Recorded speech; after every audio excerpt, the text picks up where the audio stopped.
অন্তর্বর্তী সরকারের মেয়াদের ৯ মাস পরও আগামী জাতীয় নির্বাচনে সুনির্দিষ্ট রোডম্যাপ ঘোষিত না হওয়া এবং এটি নিয়ে সরকারের সময়ক্ষেপণে কার্যত অসন্তুষ্ট বিএনপি। তারপরও সরাসরি রাজপথের কর্মসূচিতে নেমে সরকারের সঙ্গে কোনো বিরোধ বা দ্বন্দ্বে জড়াতে চায় না দলটি।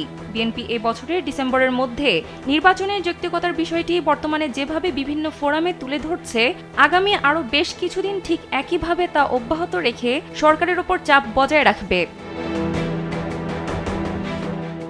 দলটির নীতি নির্ধারকদের অভিমত, যেহেতু অন্তর্বর্তী সরকারকে তারা ব্যর্থ হতে দিতে চান না এবং শুরু থেকেই সরকারকে সর্বতোভাবে সহযোগিতা করে আসছেন, সুতরাং সরকারের ওপর এখনও তাদের প্রত্যাশা তারা সঠিক সিদ্ধান্ত নেবেন।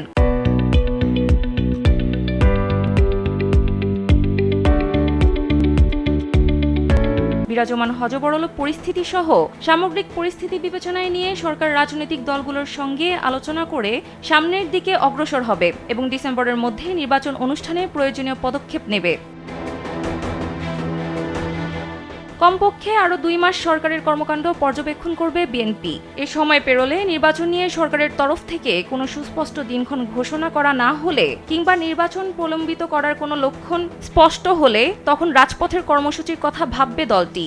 সেক্ষেত্রে মিত্র দলগুলোর সঙ্গে আলাপ আলোচনা করে পরবর্তী করণীয় নির্ধারণ করবে। সোমবার রাজধানীর গুলশানে চেয়ারপারসনের রাজনৈতিক কার্যালয়ে বিএনপির স্থায়ী কমিটির বৈঠকে এমন আলোচনা হয়েছে বলে বৈঠক সূত্রে জানা গেছে। বৈঠকে বিভিন্ন এজেন্ডা থাকলেও মূলত দেশের চলমান রাজনৈতিক পরিস্থিতি নিয়ে বিস্তারিত আলোচনা হয়েছে।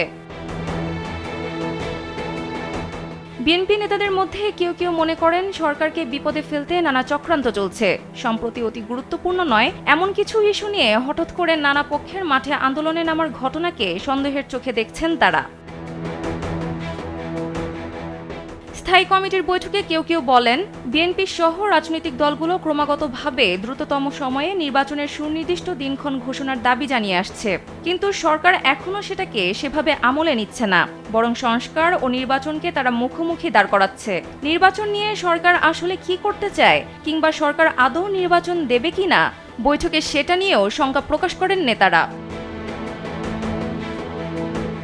বৈঠকে ডিসেম্বরের মধ্যে নির্বাচনের দাবি আদায়ে সরকারকে চাপে রাখতে আন্দোলনের পক্ষেও মত দেন দু একজন।